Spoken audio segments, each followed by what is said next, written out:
My name is Roland David Coffey. I was born in November of 1964 in Paw Paw, Michigan. I am the artist RolCof who wrote the title track for this documentary, including 7 years long, along with my producer Angel Poncella and co-contributor Martin at Minor to Go. My parents are Roland D. Coffey and Sandra T. Cummings. 7 years long documentary will cover emotional, mental, and sexual abuse by the hands of my father, stepmother, and other family members, including my father's friend Nathaniel Alexander. Although this took place in the state of Alabama between the age of 9 and 16, the deep scars and trauma carried over into my adult life. My mother passed away more than 30 years ago and had no knowledge of the extent of abuse upon me or my siblings. It's important for me to begin this documentary with this fact. My mother was the first soul my father molested. She was 15 years old in the state of Michigan, and my father was 19 years old in March of 1956. They married in another county 4 months later when my mother turned 16 due to the fact that she was pregnant with my sister. The sexual abuse did not begin with me nor end with me. I have two older sisters that were molested in one form or another. We all experience pornography, sexual comments, mental abuse, sexual abuse, including sexual videos and photos, as well as actual physical and sexual contact. This documentary has not been easy. It's taken me more than 40 years to be able to have the strength and the courage to cover facts openly in a worldwide forum and debunk all the lies that have been made over the years to protect my father, my stepmother, and those that were involved in one form or another.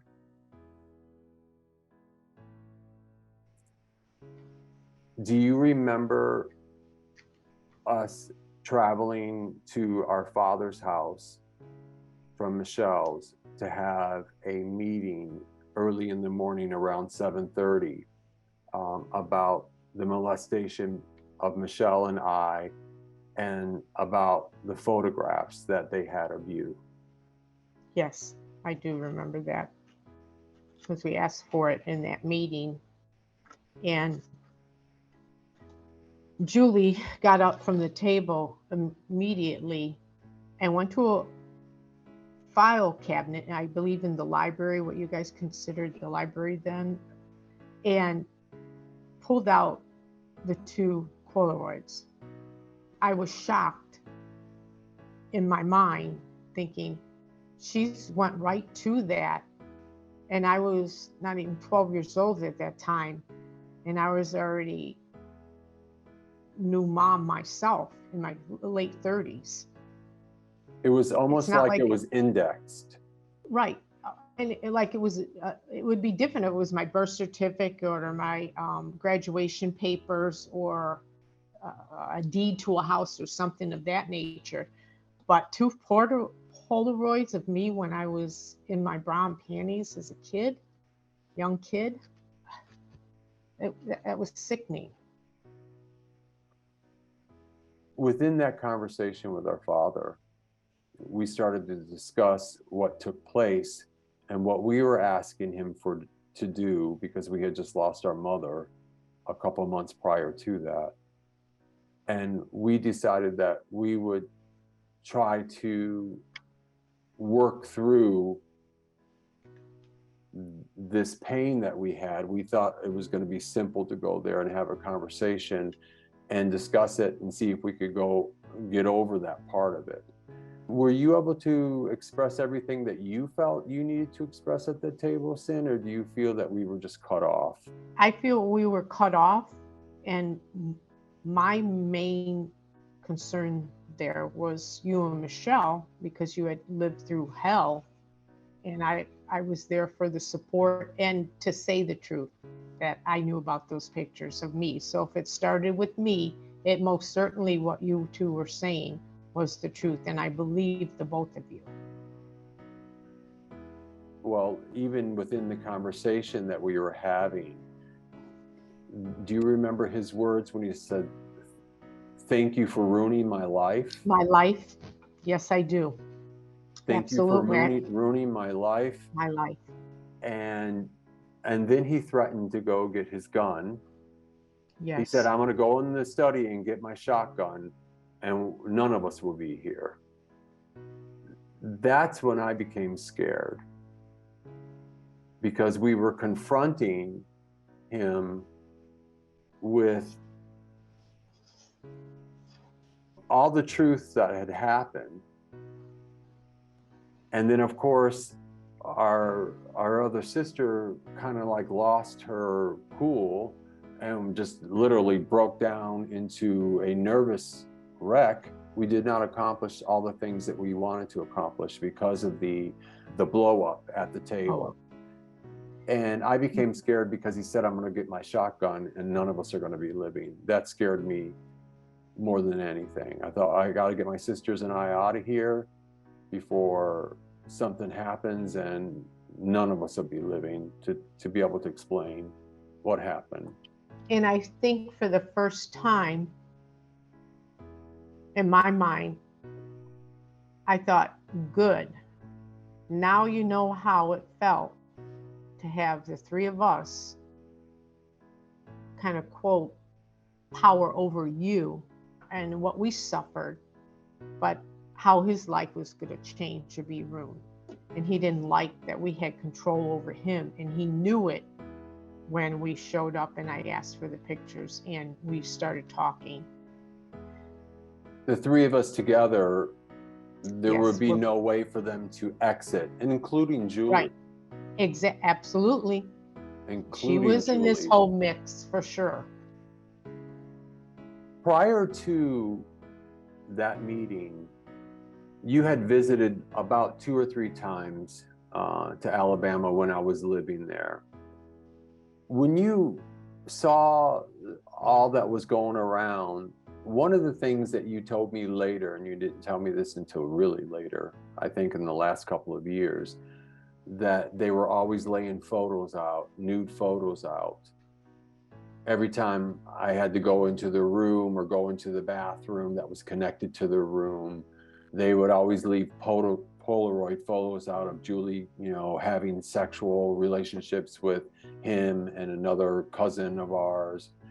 And you had said to me after I said that to you, that you saw photos of Polaroids laid out. Can you explain what took place there, Sen?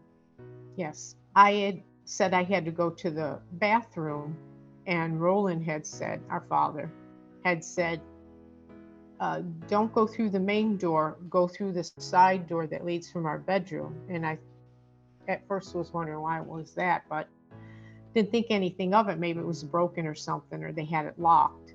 And so I entered the bedroom, and next to the door that you enter in the bathroom from their bedroom, you could access it from the hallway or their bedroom, there was their dresser. And just as I was going through, I glanced because I saw all these pictures laid out on their dresser that were nude Polaroids of all of them and everything that was going on with whoever they were with, different people, different family members. And I thought, this is bizarre. I was even embarrassed for myself, and I was the only one in the room going into the bathroom. And then I came out and I never mentioned it to them, and they never mentioned it to me. And then that later in our general conversations you and I've had in the last couple of years, I mentioned that to you and had no concept or knowledge of you having that same experience. I just thought it was, what the heck? Who would forget to put these things away? Even though it was their private bedroom. Still, you don't leave them all over your dresser. You have family members, and that door was open into their bathroom. So if someone went into the hallway entry, they could see right into that dresser. It was right butted up against the door frame itself. So you couldn't help but see it. I wasn't looking for it. I just happened to go into the bathroom that way. I remember you and I having a conversation. I said to you, Nathaniel Alexander, the friend of Julie and Roland, I used to take Polaroid photographs of me. And Roland used to lay out the photographs when he wanted to have activities with me. And I said to you, they always would lay out photographs, and some of them had our cousins in them as well, the Polaroids. Yep. That's when you said to me, well, I'm going to explain something to you. And when you walk through the bathroom, that's what you saw. So that also confirms another part of all of our stories that were never spoken to each other until later. And then everything collaborated with what was really going on.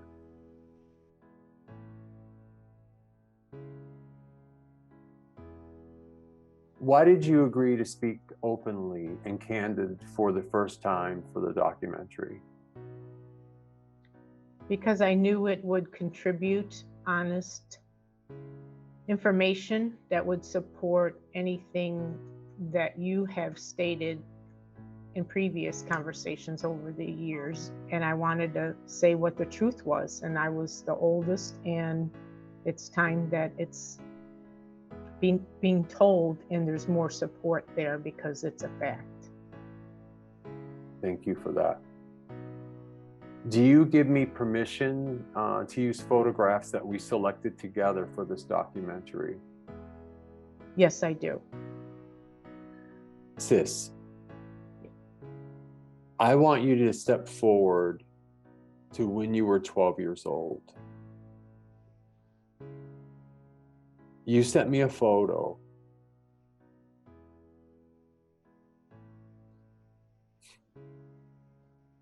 That broke my heart. That was taken of you sitting on the bed in your bra and panties at 12 years old, and you turned away.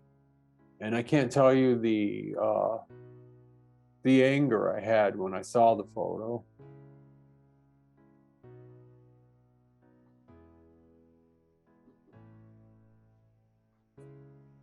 I didn't think it was going to be that tough. So I want you to step forward to when you were 12 and tell me how that photo took place. And how it took place is briefly, we lived in this old hunter's lodge or something, and Julie was pregnant, and they thought it was time for me. Julie's what became our stepmother later. Stepmother, right. And I believe she got pregnant at 18, if I'm not mistaken. Anyway, we went to live with him and her. And so we moved into this hunter's lodge. And at first, all three of us, you, I, and our sister, were in the same room, which was a pretty big room. We each had our own bed.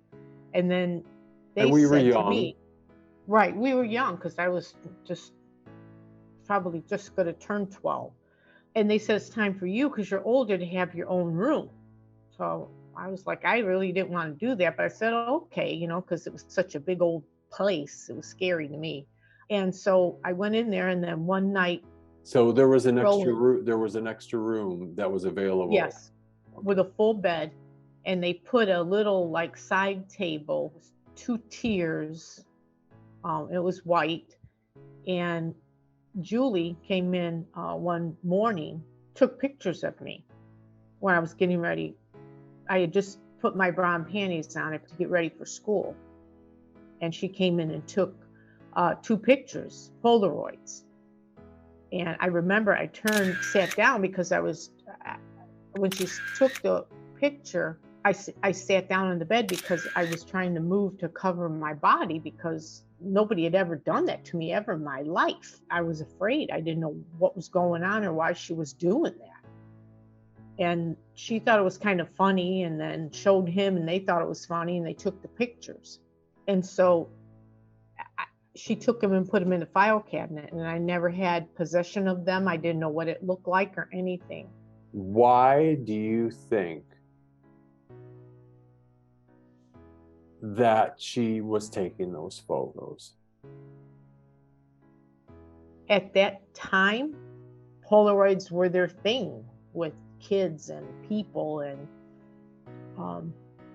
exposure, but I didn't know that until I was an adult and I saw more at their home when I went to use the restroom.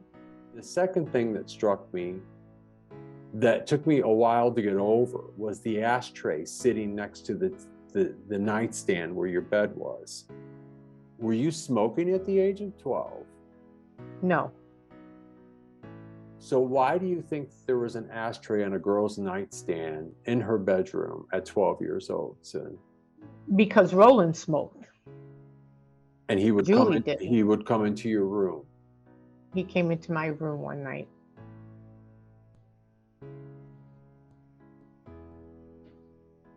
Why do you think they provided you a separate bedroom when they did? They were going to do things with me to involve me in their sexuality aspects, or which was really molestation, because I was only 12 and I didn't know anything about it, and I was a virgin. And I'd never seen anything because nobody, there were men around me I've never seen any of that. At the time this took place and you were sitting on the bed, from that day, when was the first time that our Father molested you? Was it like the same day or the next day or the next night? How did that take place? And it was when I first moved into the room, it wasn't probably even 2 days that he came into the room. This was 2 days after the photograph was taken. Yeah, I'm sure it wasn't more than 2 days. It was very quick. And he had always had his cigarettes in his shirt pocket, and he sat down in the chair next to this table and he started talking to me, and he lit a cigarette and stuff. And then he was just talking, I think I remember, about missing our family or the kids, you know, and different things, because the place was real secluded. And then he crawled into bed with me, and I had my blanket and a sheet under it and a blanket. And then he crawled and laid sideways and was talking to me for a little while, like you would think a dad would talk to their daughter or hold them, just in that respect. And then it turned into he, from laying next to me or with his body up against me, I had never felt a penis, and he had an erection and was trying to rub on me or to go under the covers. And he didn't succeed because I had stopped him, but he still was feeling me and still had an erection. And I didn't know what it was at the time, but now I know that's what it was. Did he leave? Did he leave the room, or?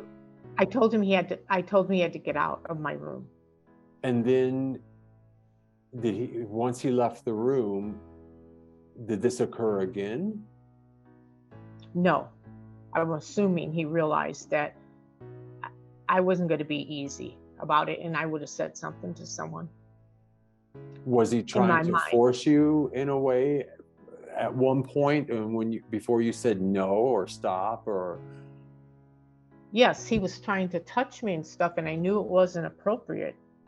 And he was just trying to feel on my body, like where my breasts were. I could feel his penis on the side of my leg, and he probably was going to try to get on top of me, but I stopped everything and told him to leave my room. And he seemed worried in a way that I might say something, because Julie was coming and was there, but she was pregnant. Do you think that she knew what was going on? Yes. I think she So, would have been part of it, or because it's not normal for somebody a female to come in and take a picture of your daughters, and she wasn't even my mother. And it's not like I was in a bathing suit in the backyard and we're all swimming and took pictures. I was in my bra and panties. There was no reason for that picture to be taken, other than for their use, which I didn't learn until later in life, that people look at pictures. I had no concept at that age. I was very young and never had anybody harm me, especially our father.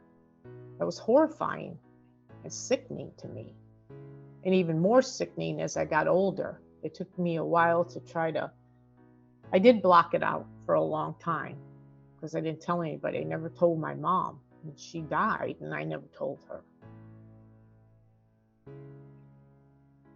The aspect... And actually, you were the first person who I told. I didn't tell anybody else. For me, it's with the things that happened to me, and you know great details of them.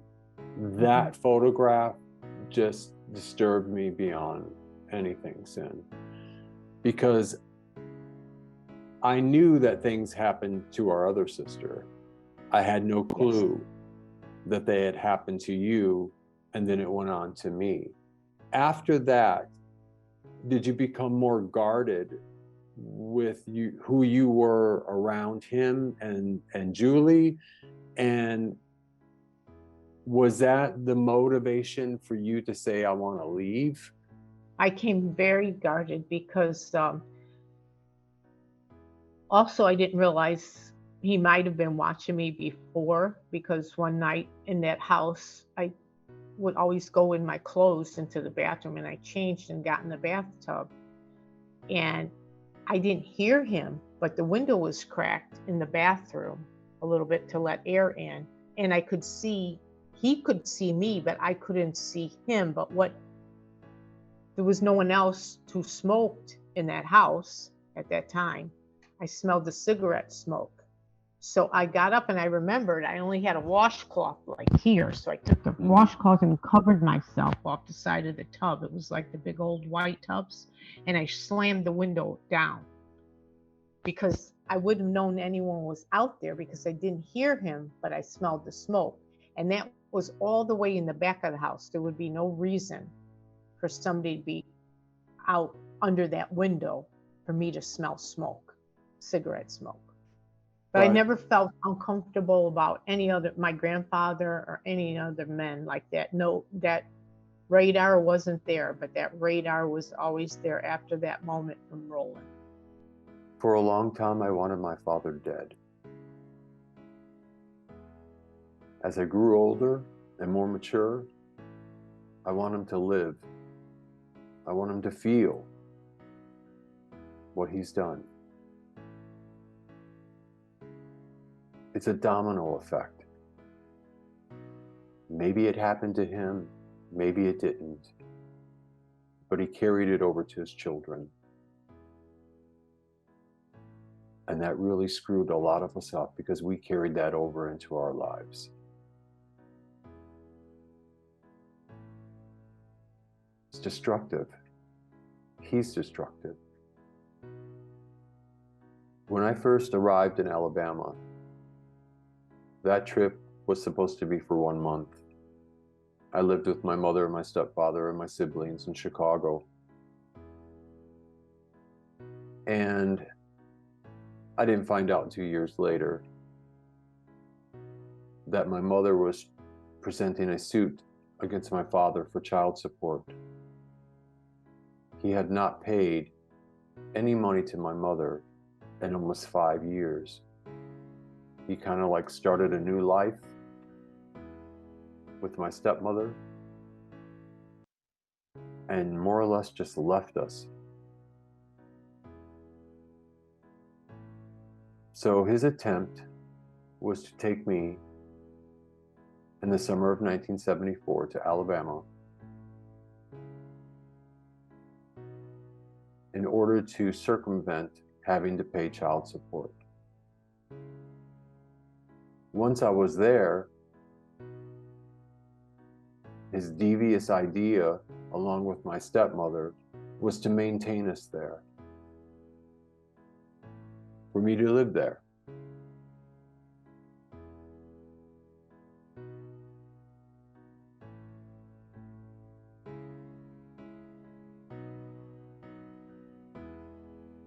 The challenge is, as a child at 9, you have no idea what's coming forward. All I knew is that I was playing with my cousins that I had just met, and I was called to the living room to talk to my mother on the phone. And she said, "Do you want to come home?" And I said, "No, not now. I'm playing with my cousins. But do you want to come home back to live here?" And I said, "Not now." I was 9 years old. And she said, "Well, I'd really like you to come back home." And that's about all I remember of that conversation, except I started crying and I ran back to my cousins in their bedroom where we were playing. It's horrible.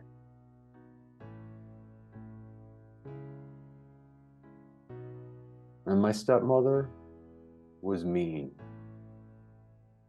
She came from an incredibly warm, good family. I don't know if this was part of who she was, or she learned to do this by living with my father, but she was mean. In Chicago, I would say, "Yes, I want this," or "Thank you." All of a sudden, I had to say, "Yes, sir," "No, sir," "Yes, ma'am," "No, ma'am." That's Southern hospitality, the Southern respect, even during the sexual molestations. "Yes, sir," "Yes, sir." Sick.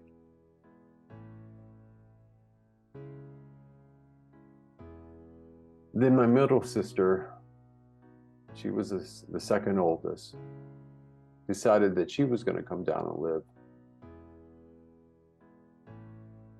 And I know the sexual abuse started with her there immediately. I remember walking in, coming through the back door and going to the restroom, and I heard them in her room, him and her. I was young. I was still like 9 or 10 years old.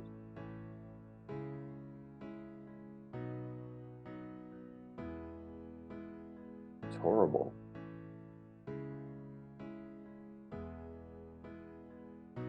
After my sister left, she went back to Chicago.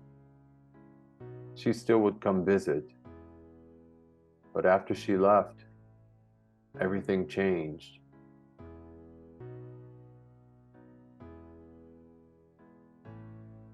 The first time that I was abused in Alabama was not by my father. The first time that I was abused in Alabama was by my cousin Johnny. He's 4 or 5 years older than I am. I was in the 4th grade, he was in the 9th grade. And we were looking for a home to live in near my uncles and aunts.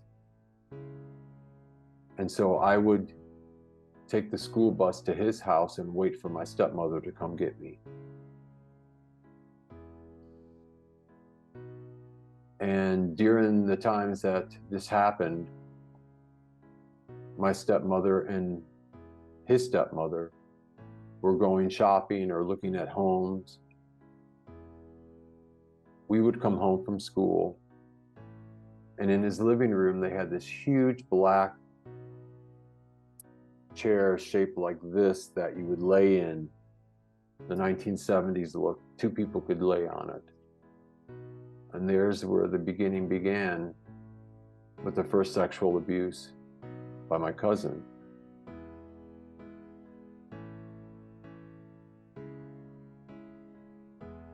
And later in life, his brother, Tommy, as well, who was, I think, 6 years older than I am. The first memory of molestation by my father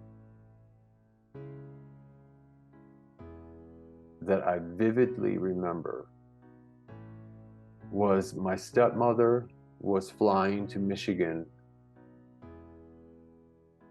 because either an uncle or her father was having surgery. And she took the youngest one, who was just born. I think he was 6, 7 months old, maybe 8 months old.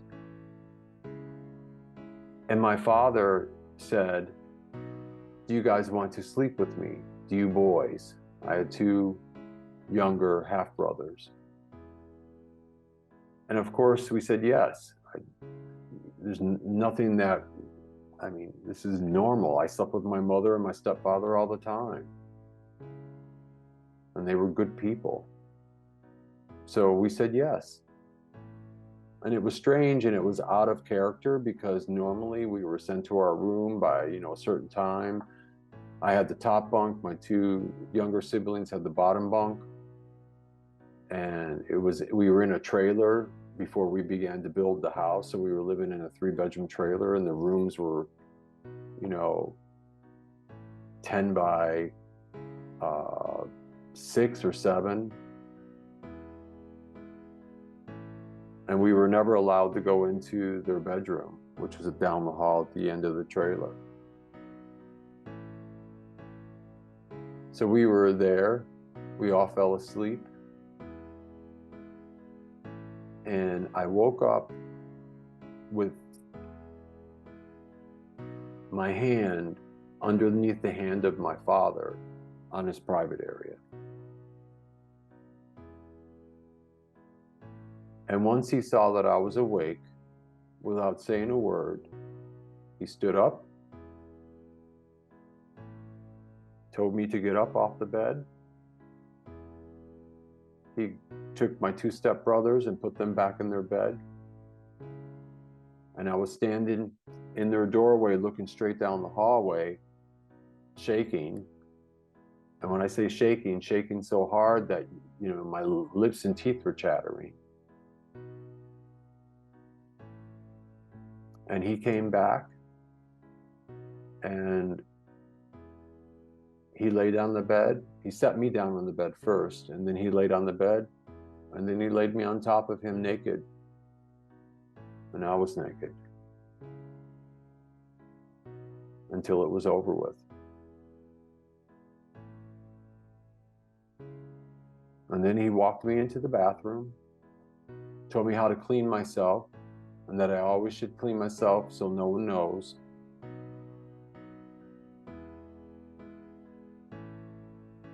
Told me to use toilet paper, to throw it away to dry myself. And then I went back to my bed. And I probably was not any older than 12, 11, late, maybe 12 years old, but I think I was 11. And that's how the sexual abuse began. And the last time that it ended was when I was 16. I knew the routine because it became a routine thing. I was laying on the floor, as we did in most homes. You don't want to lay on the couch, or you don't feel like laying on the couch. You just kind of like lay on the floor. And I had my head like this, and I was watching television.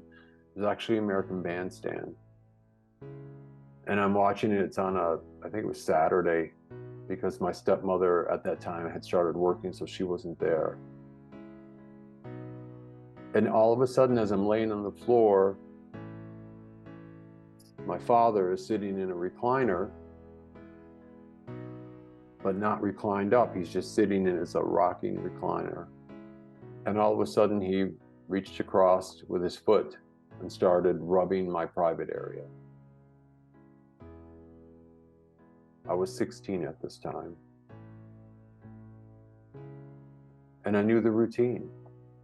Without even speaking, I got up, locked the front door. He went down the hallway into the bathroom. And then I went into the bathroom, closed the door. And he was able to watch my stepbrothers as they were playing in the backyard to make sure that they would not come in. And if they did, he would tell them to go into the laundry room, to go to the bathroom. And there's where the shit happened.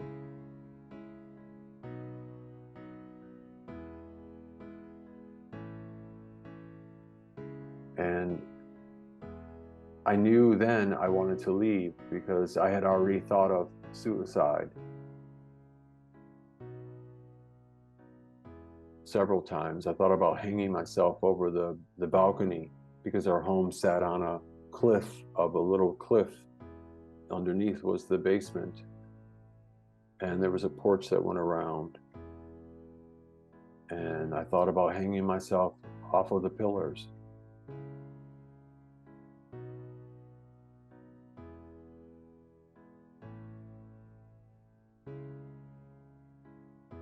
And that summer, when I was 16, I said I wanted to go visit my sisters and my mom. And he said, well, I don't want you to go right now. And I said, well, I'm going to come back. I just want to go for the summer. I had done this like twice before. And he finally agreed to let me go because I was leaving my car there. Now, for a 16-year-old boy to leave your car, and that's what I did. And I packed a big suitcase, and then my stepmother, when she got home, realized that I was going. She said, you don't need that big suitcase, use a smaller suitcase because you're only going for a couple weeks. I was trying to pack up everything that I had there. Since I wasn't going to take my car, I was packing up the large suitcase so I could have something when I got to Chicago. So I arrived with this small little suitcase with a couple, maybe 2 or 3 pair of pants in there, some shirts, underwear, socks, and then my boots in the summertime in Chicago.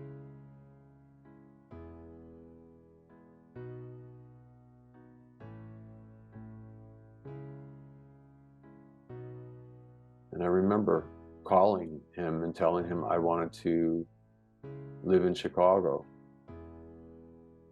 And he said, I better be on the next plane smoking. And if I wasn't, he was coming up there to get me. And then my mother got on the phone with him and had a conversation. I was terrified. I was shaking inside and out, crying.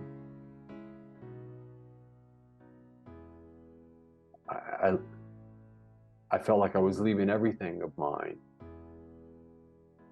Most of all, the car that I worked for.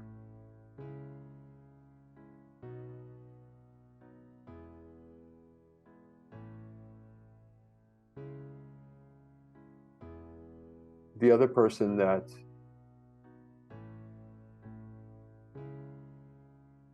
I've only discussed with my sisters was James. He was my cousin that lived there. He was in his 30s, and he had a trailer that was parked behind ours. It was like a camper trailer, it had like 1 bedroom. And it was cold out, and I was playing outside. I was young.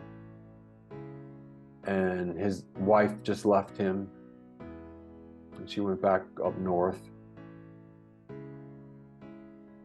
And he asked me, do you want to come and watch TV with me in the trailer, you know, where it's warm?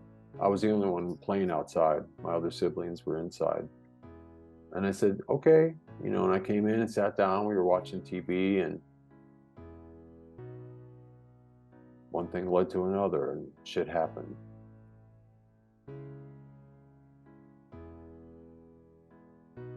And I couldn't wait to get away from him.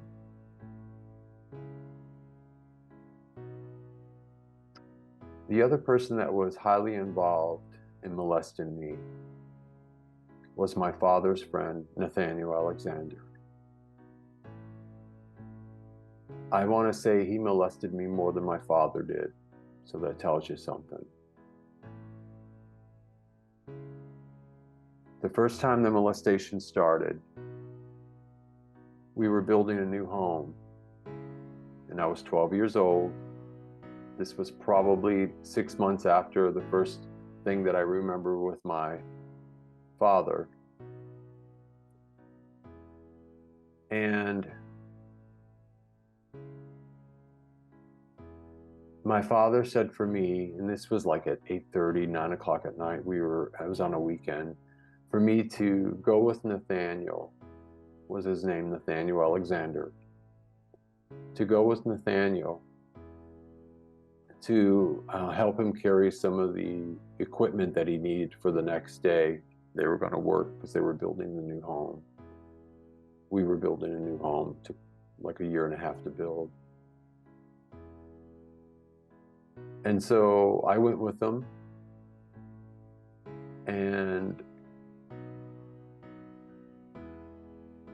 we came back, and we were putting things into the house.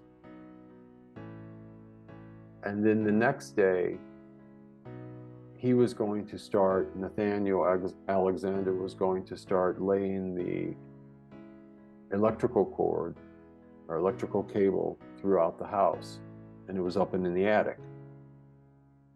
So my father told me that I was going to go up there and help him, since I was a little bit smaller than he was, but actually we were the same size, because I was a tall kid. I don't want to say the same size. I probably came up to his nose at that time, but I was a tall person. And so I went up there with him, 12 years old, almost 13. We're pulling cables and pushing cables, and he was an electrician. And then all of a sudden he stopped, and he had a light on his hat, and he had also the main light. And he stopped, and he goes, "Oh, what is this?" And he shows me, and it's Polaroid photographs of him and a girl that I knew from school. He was dating her mother. She was about 1 year older than I was. And he showed me the Polaroids of him having sex with her. And I got so nervous. I was shaking to her. I almost went to the bathroom in my pants, and I said, I have to go to the bathroom. And so I left the house and went over to where we were living in the mobile home, went to the bathroom. And then my father met me coming out of the bathroom and says, you need to go back with Nathaniel to bring the tools back, and he's going to pick up some other stuff to bring back from his shop. So I went, and once we got into the shop,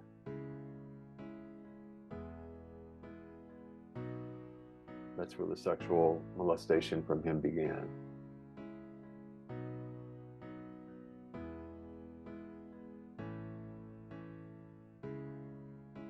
And I remember when I came home, he dropped me off. He didn't come into the house to say anything to my father. And my father was coming out of the bathroom, or he was going into the bathroom down the hall.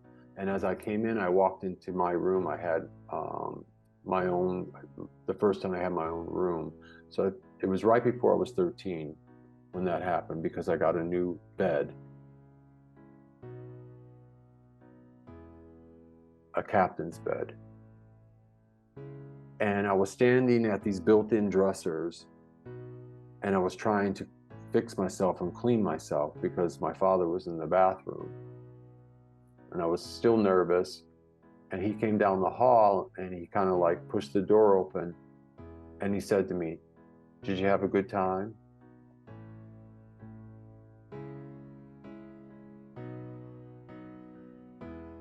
So it was some type of monetary gift, I guess, because I don't know. And that began ongoing with Nathaniel Alexander. Weekly, every other week. And my father saw some of it.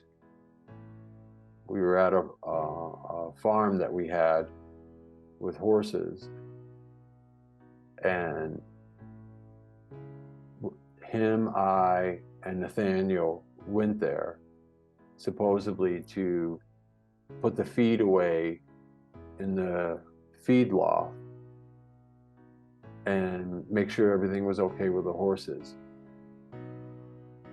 And so I remember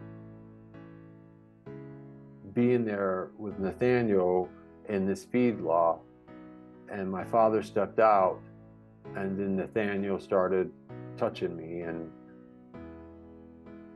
went to his knees, and I saw my father watching through the door. And that was very,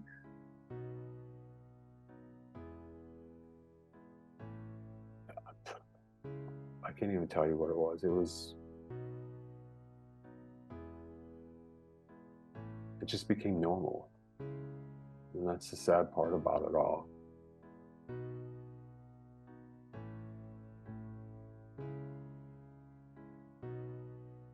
And Nathaniel Alexander took me a lot of times to different homes of people that he supposedly was doing jobs for. We never did anything there in terms of working. It was all sexual. And then he took me to a home that he owned that was empty. And it was like a playhouse for people. And that's where he shot one of the videos. And the other one he shot, this is the interesting thing. I was 12 years old. And I remember now that it was Christmas time because my father said, "You're going to help Nathaniel wrap Christmas gifts." I'm a 12-year-old boy. So he came and picked me up and took me to his house where he lived with his mother. And he had his own room separated. Went in, he had mirrors on the ceiling. And that's the first time he shot the video camera and took Polaroids of me. And the second time, he took me to the empty house that he owned. And it was like a sex house, I guess, because it seemed like everybody was always going there. And that's where he did the second video thing. All these things I kept for all these years, and it just,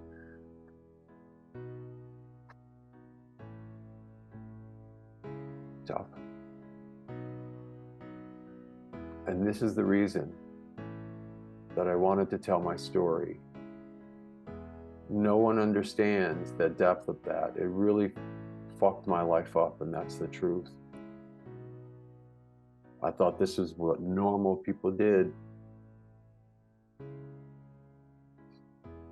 It really, really screwed me up. But I'm in a better place. And I'm very grateful where I am today.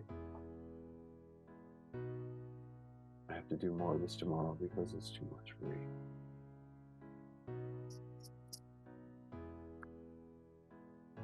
I left my Alabama home when I was 16 years old in the summer of 1981.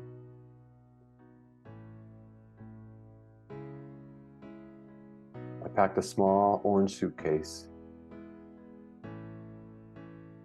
and I knew in my heart that I was not returning.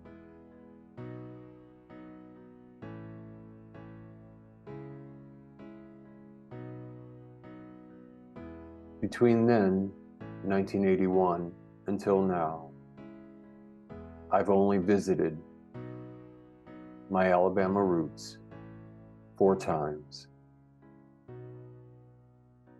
The first time was in 1983 when I graduated from high school, and my middle sister and I and a friend traveled down for a weekend.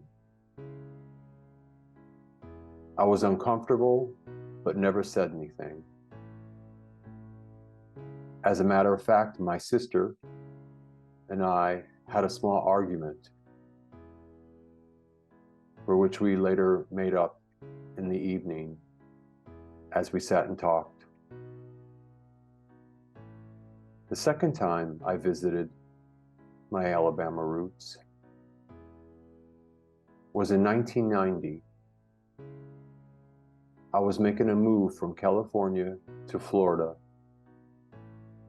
and I traveled by plane to Alabama. It's hard for me to express what I was feeling because I really didn't have any feelings. There's a lot of people in Alabama that I love that care about me. There's a lot of people in Alabama that said they cared about me and loved me, but did not help me. The first night was okay. I spent the night at my father's house. I was able to visit while there 2 of my half-brothers, and it was good to see them. When I woke up the next morning, the first thing I walked into when I walked into the dining room was Nathaniel Alexander sitting down at the table with my father. Boy, I sat at the bar,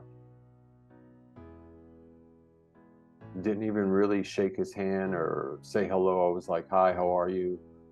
And then I made the comment that I was going to take a shower. I felt so uncomfortable. And I went to take a shower, locked the door in the bathroom, came out fully clothed, went into the guest bedroom, changed, and when I walked out, Nathaniel Alexander was gone. That was a relief for me. But what happened is it opened up a whole new can of worms inside my soul because my father's there, and memories started popping up in my head. And I thought, this is not a good thing. My stepmother was working, and my father decided that he wanted to go visit some of the family members on the Coffey side. And when we got in the car, we had mild talk. It wasn't really much conversation back and forth. I just listened and said, "That's cool, that's all right." I did not say yes, sir, or no, sir. That was not going to happen. And we visited some of my uncles and aunts. And that really relieved my heart because I was really glad to see them. When I arrived back to the house with my father, my stepmother was home. And she had made a cake and all this food, and I really wasn't in the mood for eating.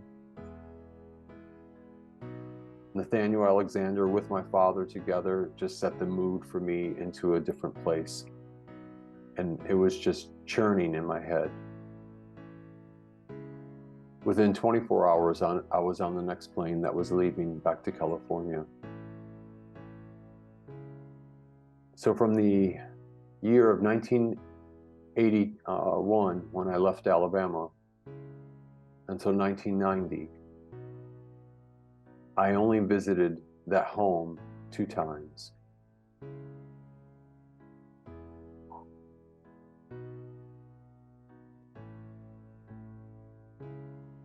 In 1993,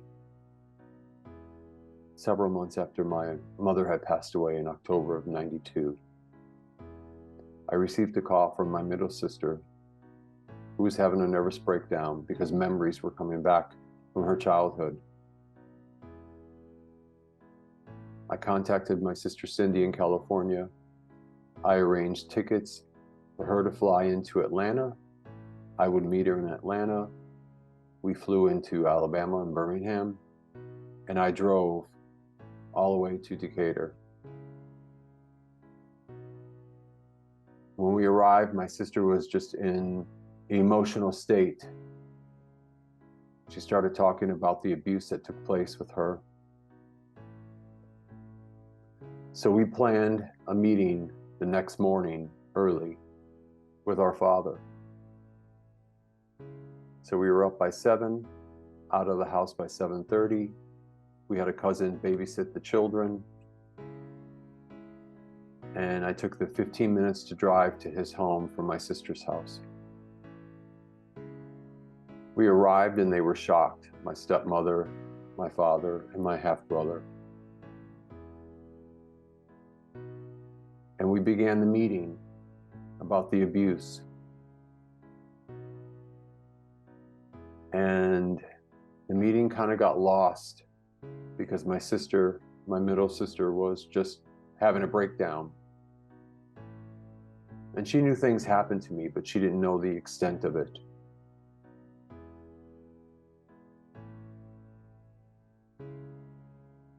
That meeting ended in a conversation of our father threatening us with a gun,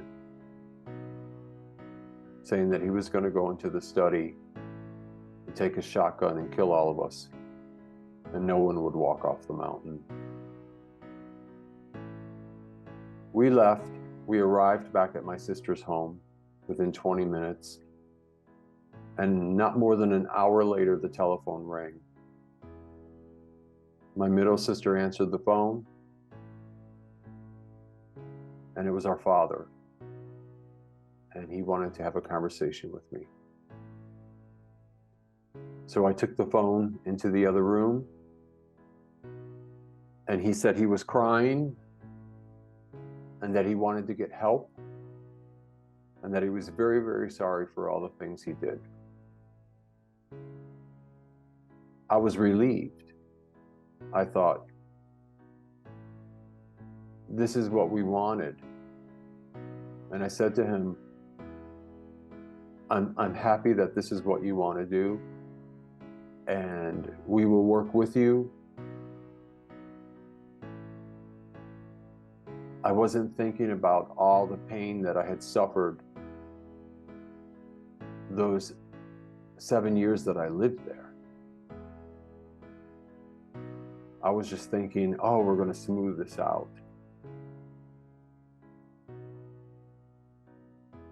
The next morning, we went to visit some of our aunts and uncles. And that evening, we were leaving on a flight from Birmingham back to Atlanta. My sister Cindy was going back to San Diego. I was going back to Miami. I went back to work, kind of not thinking about what the conversations were, waiting for somebody to, make the first move. I didn't want to press any buttons to explode or anybody to get hurt. From February until about May, I made one phone call and left a message for my father to contact me. I had not heard from him, and I wanted to know what the progress was, and do we need to meet together, all of us. In May, I received a phone call from my father and his brother, my Uncle Dago, as we called him. My father didn't say much, but my Uncle Dago, right off the bat, said, you better keep your fucking mouth shut, or I'm going to send some men down there to take care of you. And if you say one fucking thing, you won't be living. And I knew where he was coming from. Not the best character in the world. And I was terrified. I called my sisters, I left messages. By that time, my middle sister had already moved back to Chicago. She sold her home that she had just bought. It was insane. And we all kind of just filtered away.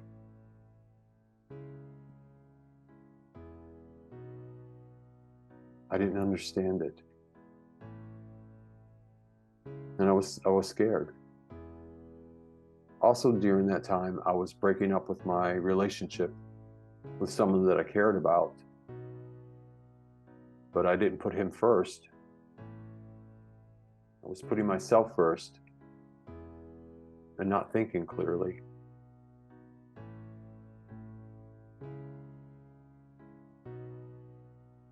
And that was the first time I tried to commit suicide.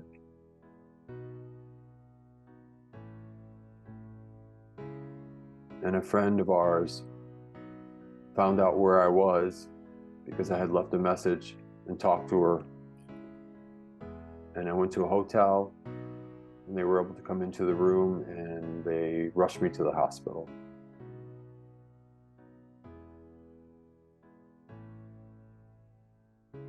So I had to stay in the hospital for 2 days for requirement, and someone had to stay with me.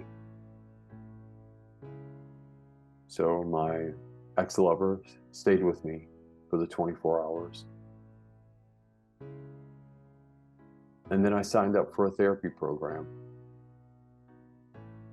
And the first therapist I chose was a female because I thought it would be easier to talk to.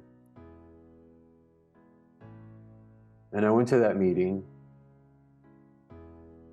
I felt as though when I was having the conversation with her, it was going in her ears and out her ass.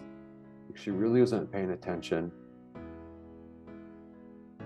And then when I explained to her about what took place when I was a child, she said, well, you're an adult now. You have to deal with that. Maybe you were just looking for attention. I was fucking pissed.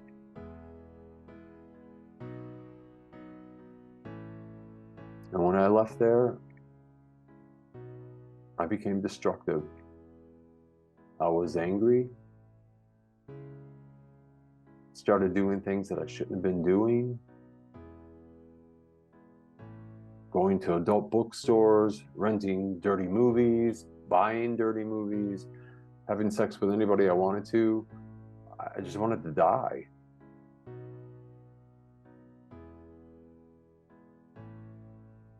And I functioned. That's the part that bothered me the most. I went to work, I did my job, I was paid well, and I functioned. And it disturbed me even more. And in order to shut that off, I continued. I'd get home from work, I'd go dancing, and then from dancing, I would go out to the adult bookstores and just do whatever it was I wanted to do, because I did not want to think about anything.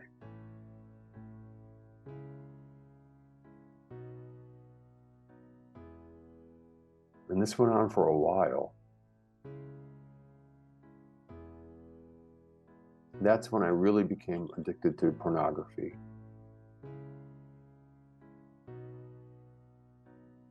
It's terrible. People don't understand this is what happens. And the only great thing is I was terrified of drugs, or I would have been a drug addict. I was terrified of drugs. And if I drank at home, and it wouldn't be just a little bit. But I was smart enough not to get in my car because a friend of mine came to visit me and he was arrested for DUI, and his entire life was just destroyed for a while. And I thought, I can't go down that road. So I just stayed home and drank. And if I knew I was going out dancing, I didn't drink until I got home. And sometimes I didn't get home to 3, 4 o'clock in the morning because I closed the club. From the club, I went to the adult bookstore. From the adult bookstore, I went home, I drank, got up the next morning and went to work. It's destructive. And I was trying to find myself for a long time.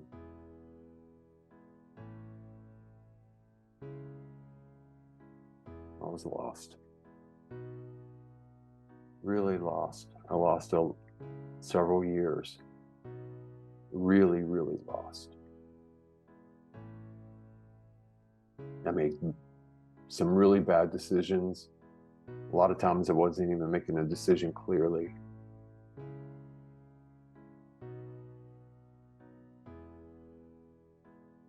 The next time I went to Alabama was in 2007 for a family reunion. And I only went because my sister in California had talked with our aunt and we were going to stay with her. And we did. And I thought I could deal with this. And I knew that my father was going to be there. And I had a feeling that my stepmother would be there. But I was really anxious and excited because I wanted to see some of my relatives that I had not seen in years. So in 1990, I visited. 93, we had the family meeting. And then in 2007 was the next visit for the family reunion. And my father came in with my aunt and uncle. And I thought that was strange. He couldn't even walk through the door by himself. He had to come in with somebody. And I could tell he was nervous, but I was more nervous than he was. And my aunt said to me, "You're in a safe place." And I was. My spouse was there with us, my niece, and my sister and I. And we all drove down from Chicago because she was coming in for a holiday. So we drove from Chicago to Alabama. And my spouse had to go back early because he had work to do. So he flew home. And my sister and her daughter and I stayed a couple more nights. We had the family reunion. It was uncomfortable with my father being there. And my sister knew that I was uncomfortable. And she said, "Just hang on." And then we started having conversations with my aunt. And she explained to us a lot of things that she knew. And I have a lot of respect for her because she stepped out away from the family to stand up for us. But we left a day early because I couldn't take it anymore. Our father just showed up at the door with some fruit and something else. And I couldn't even talk to him. I was just more or less listening to him. And when he left, I took the fruit and stuff and just threw it in the garbage and said, "I don't want anything from him." Number one, I didn't trust him. And we left that day driving back. That was in 2007. I had started looking for him earlier than that because I was told a couple years earlier that one of my half-brother's daughters had made a claim that he had molested her. He was arrested, but I was told through reliable sources that the family surrounded her and said, "You need to take this away or he's going to go to prison." And so I believe that she was telling the truth, but she recanted the truth. And when I found that out, I started looking for him because he said he found a photo of her online. And I thought, you old man. So I started looking for him everywhere. Dark holes, anything I could find that related to that place of Alabama, to that section of Alabama. To a point, it made me sick and almost got me in trouble. And I would do it all over again if I knew that I was going to find a way to poke him, to let him know I'm still here.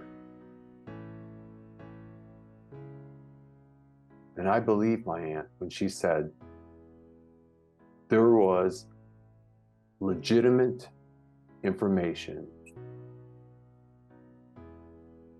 that he did do that. Money.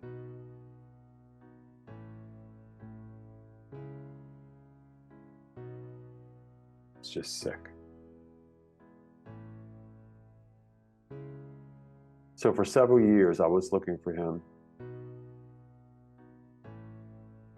And in 2010, I had a breakdown. I had gained so much weight, almost 80 pounds. I was already heavy when we went to the family reunion, and I had always been a skinny person. But I had 80 pounds of weight on me, depression, wasn't sleeping, looking every which way I could to find him, trying to let everybody know that I'm okay. A sick motherfucker. And it got to a point that I finally said to my husband, I'm going down to have a meeting with my uncles and my aunt. And if it means me going to his door, I'm going to go to his door.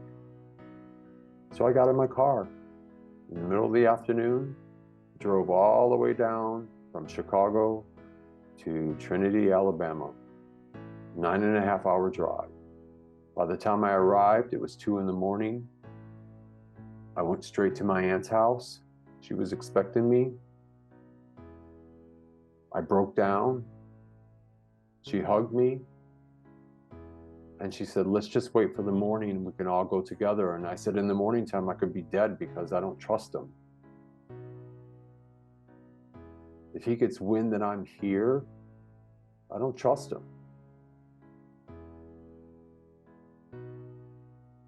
So I went to his house at 2:30 in the morning, sat in my car. My aunt called my 2 uncles. They drove over there. And that old fuck stayed in that house. He would not come out. I didn't have a weapon. I told my uncles I don't have a weapon, but I want them to know the truth. So he called the sheriff, which happens to be a friend of his that goes to church with him. He shows up and says, if I don't leave, he's going to arrest me. I have my sister on the phone. She wanted to talk to him. She talked to the sheriff, and he says, you better tell your brother to leave or I'm going to arrest him. And she said, he's molested a lot of people. Well, he's on private property.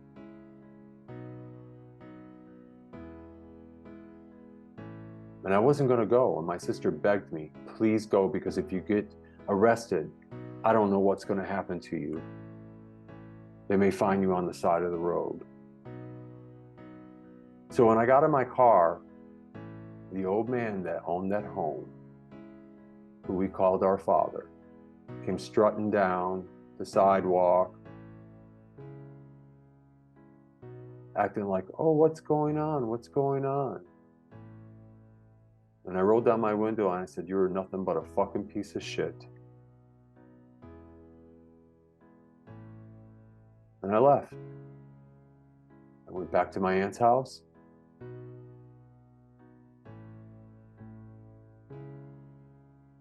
I fell apart. She kneeled down next to me by the sofa and was hugging me, and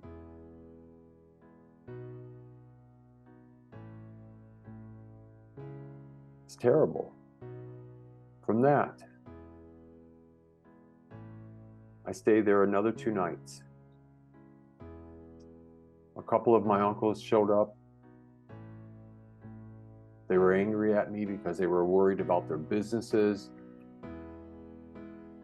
They had conversations with my aunt. How could you let him in? Why did you let him in? Why did you help him?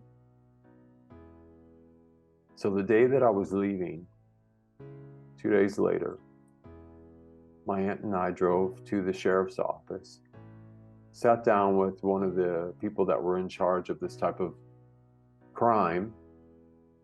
He was furious. He left the room to go speak with the head sheriff that was there. And then he came back in and he says, well, we can't do anything. You just cannot go on that property anymore because time has passed and all you can do is sue him.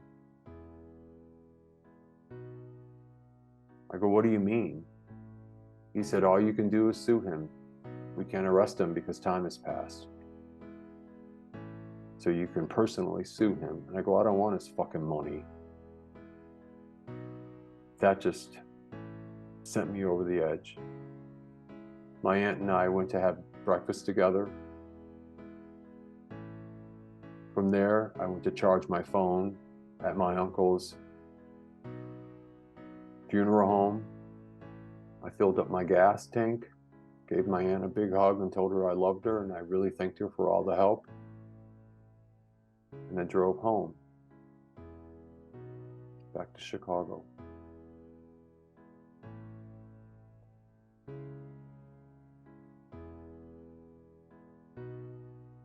When I arrived there, I said to my husband, I didn't accomplish anything. And he gave me one of his pills because it was late when I arrived. And he said, just take one of these. This will help you calm you down and you'll be able to sleep. The doctor had prescribed for him, our doctor. And I took it and I set it on the table in the breakfast room in the kitchen. And we went to bed. I woke up about 2 hours later. He was sound asleep.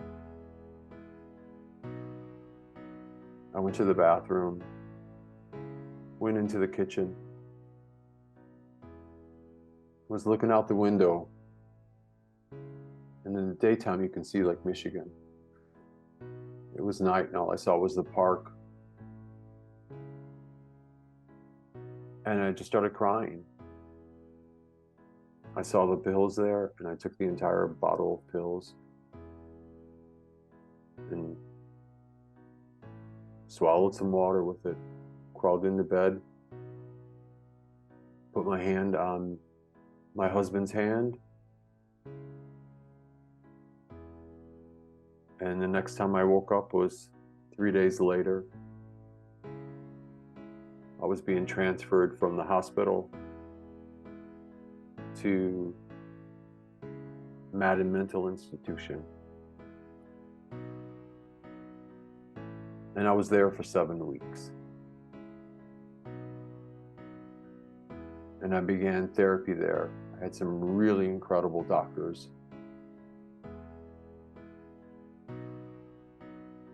Dealing with patients like me all day long.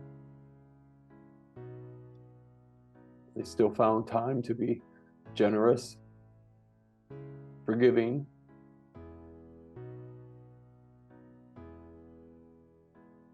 and most of all, loving. Dr. Teresa and Dr. Gattiotti were incredible, incredible doctors.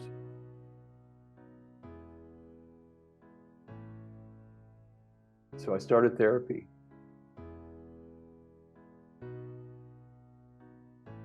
Also during that time, my husband came in to visit me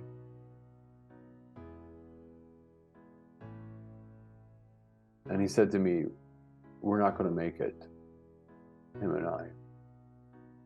But he just couldn't handle it.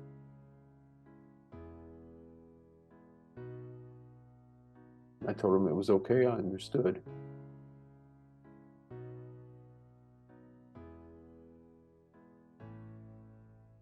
A couple of days later, I got a few phone calls from my sister in California and my aunt that took care of me in Alabama. The good thing is that my husband called me every day. He was out of the country for a little while, but he called me every day. And we were able to work through it. I'm glad for that. Because I wanted to be a healthy individual again.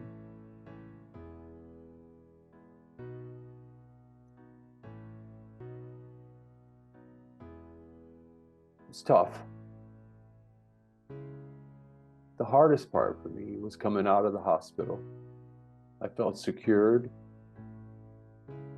cared about, was going through therapy. And when I came out, I thought, oh my God, what am I going to do? Didn't have a job.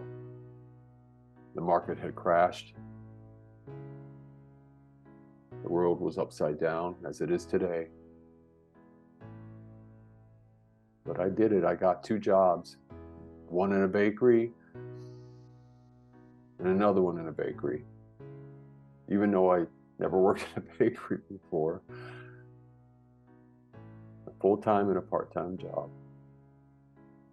And from there, I got back into the industry that I had worked in before and started building myself up. But the most important thing was I began therapy weekly. Twice a week. It was at a center that gave discounts to those that were struggling. And I met an incredible therapist, Ron. And he worked with me. This was his specialty. Porn addiction, sexual abuse.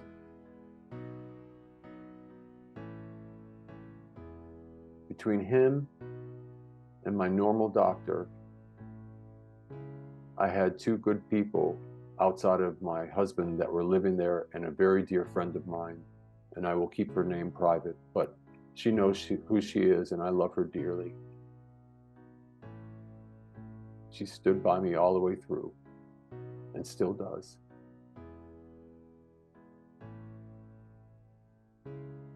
Between her and my spouse,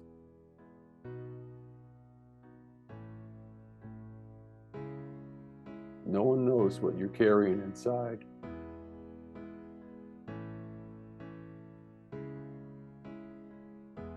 And from that, I continue to thrive.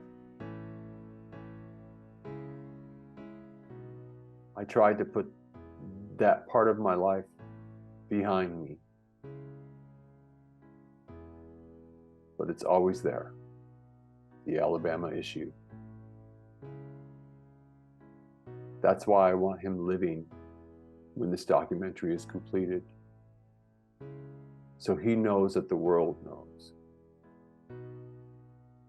what happened to me and my siblings, and probably more people that don't even speak about it. Now I live in an incredible country similar to the United States, in Spain. I'm with my husband of 21 years. Still communicate with those that I can. And I'm grateful for that. And this is the reason that I wanted to do this documentary. I Made It Through was one of the songs I've written. I made it through. The storm spares no one, yet I made it through.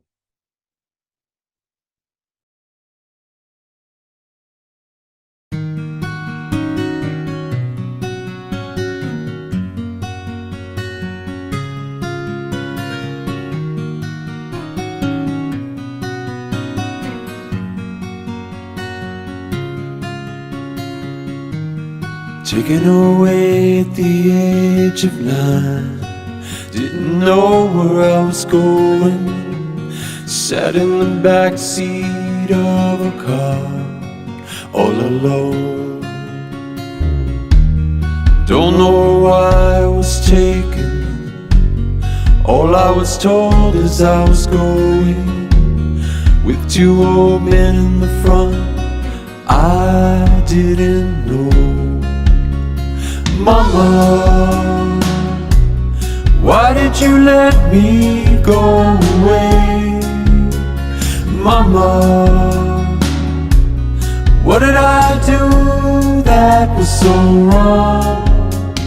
Mama, my life then was filled with pain. Oh mama, I never felt I belong.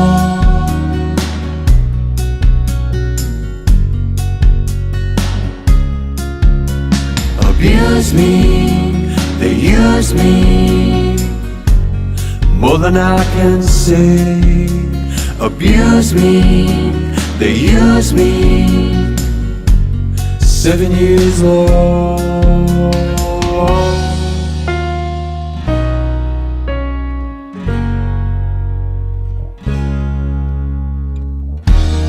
We arrived the next day in a small town Trinity. It was far from my home, far away from peace. Didn't understand these voices, don't know who they were. All I know is I was hurting and all alone. Mama, why did you let me go away? Mama, what did I do that was so wrong? Mama, my life there's filled with pain. Oh mama, I never felt I belong.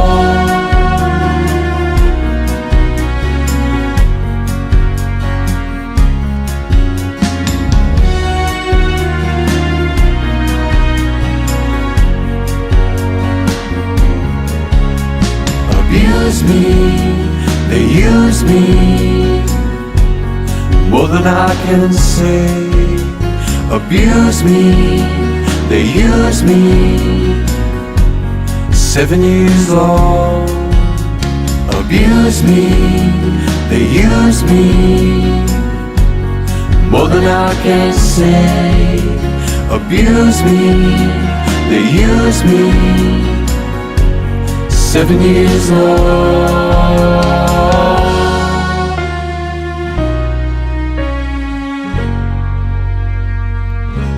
7 years long.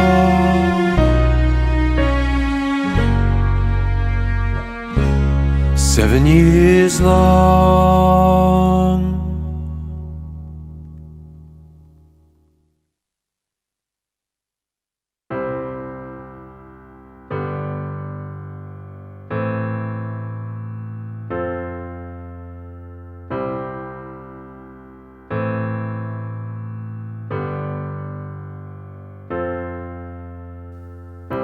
Sometimes I find myself sitting all alone, and I wonder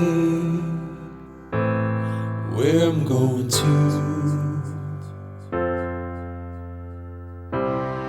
No one knows all the pain I felt, oh, but I am stronger than they knew.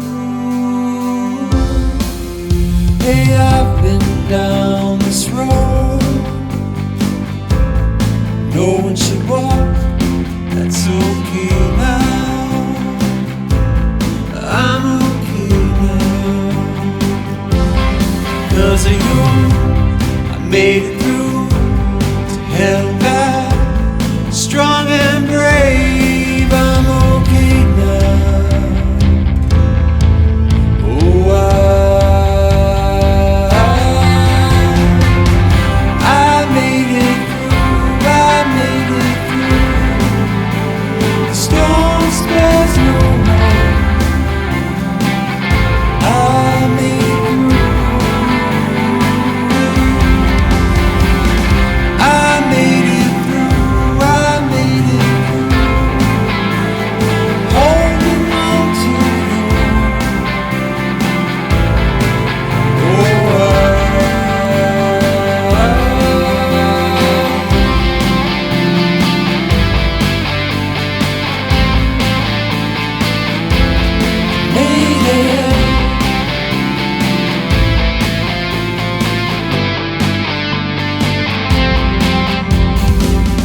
myself, drifting out the days, the pain that no one should go through. Who would have known back then that I would survive? Now I'm thriving because of you. Hey, I've fallen down some holes, so deep and lonely. That's okay now. I'm okay now. Because of you, I made it through to hell and back, strong and brave. I'm okay now. Oh, I made it through. I made it through. The storm spares no one.